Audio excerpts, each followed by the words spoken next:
আসসালামু আলাইকুম। একটা রেসিপি নিয়ে চলে এসেছি, ঝুরি ভাজার রেসিপি করব। এখানে বেসন নিয়েছি, অল্প হলুদ গুঁড়া দিয়ে দিলাম, অল্প লবণ দিয়ে দিলাম, অল্প লঙ্কা গুঁড়ি দিয়ে দিয়েছি। এবার ওইটা ডো তৈরি করে নেব বেসনের জন্য। বেসনটা পানি দিয়ে গুলিয়ে নিচ্ছি। এইভাবে দেখতে থাকুন আমি কিভাবে করি। বেসনটা গুলিয়ে নিয়ে কড়াই বসিয়ে দিলাম। এভাবে সাদা তেলটা দিয়ে দিচ্ছি। এবার ঝুরি ভাজাটা আমি এবার তৈরি করব। তার জন্য একটা ইটা নিয়ে দিয়েছি, টিনটা আগে থেকে ফুটো করে রেখেছিলাম। এবার তৈরি করছি, দেখুন আপনারা কীভাবে ঝুরি ভাজাটা করি।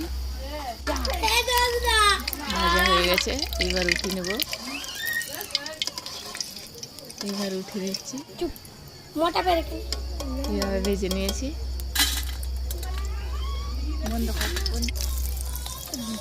এই যে বাদামগুলা দিয়ে দিলাম ঝুরি ভাজার জন্য।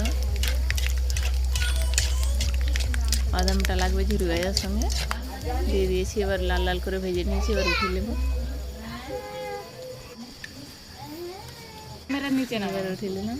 এই যে ঝুরি ভাজাটা হয়েছে, দেখুন কত সুন্দর, পুরো দোকানের মতন ঝুরি ভাজাটা হয়েছে। দেখুন আপনারা এইভাবে বাড়িতে বানিয়ে খেলে দোকানের মতন লাগবে, কিনে খাওয়া লাগবে নি। মুড়ি